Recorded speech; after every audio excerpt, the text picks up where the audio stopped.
আসসালামু আলাইকুম।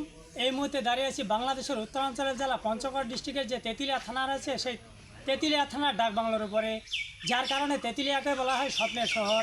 ঠিক সেই স্বপ্নের শহরে উঠে আজকে আমরা দাঁড়িয়ে আছি এই মুহূর্তে ডাকবাংলোর যে কিছু প্রতীক রয়েছে সেখানে। তবে এই তেঁতুলিয়া থানাকে স্বপ্নের শহর বলার বেশ কিছু কারণ রয়েছে।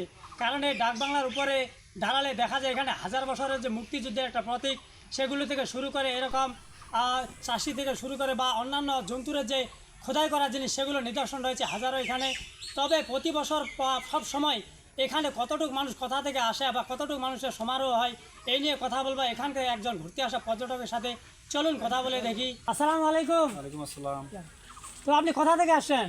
বাংলা মন্দির 0 পয়েন্ট থেকে। তো বাংলা মানে 0 পয়েন্ট থেকে যে এখানে আসলেন, এখানে এসে আপনার কেমন লাগতেছে? খুব ভালো লাগতেছে, বহুদিন পর আসলাম তো।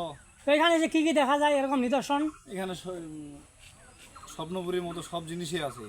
তো এখানে কত দূর থেকে মানুষ আসে বা কীরকম সমারোহ এখানে মানুষের? এখানে তো লোক খুব হয়।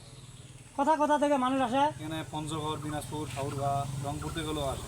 তো এখান থেকে বলে আমরা শুনছি যে স্থানীয়দের মাধ্যমে এখান থেকে হিমালয় পর্বত দেখা যায়, এটা কি আসলে ঠিক? এটা তো এই যে আমাদের পিছনে কাছেই আছে।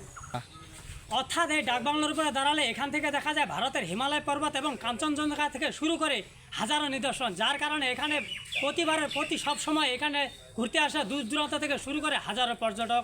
তো এই ছিল তেঁতুলিয়া ডাকবাংলোর সর্বশেষ খবর। এরকম খবর জানাতে আমি হাজির ছিলাম মোহাম্মদ আলমগীর কবির। এরকম হাজারো তথ্যচিত্র নিয়ে আপনাদের মাঝে উপস্থিত হওয়ার ইচ্ছা প্রতিভা অন্তরে থাকলেও যোগাযোগ আর অর্থের অভাবে মনের আশা মনে রয়ে যায়। সব খবর সবার আগে সব জায়গায় পৌঁছে দিতে আমি হাজির থাকি মোহাম্মদ আলমগীর কবির, মহানন্দা নিউজ, তেঁতুলিয়া ডাকবাংলো, তেঁতুলিয়া।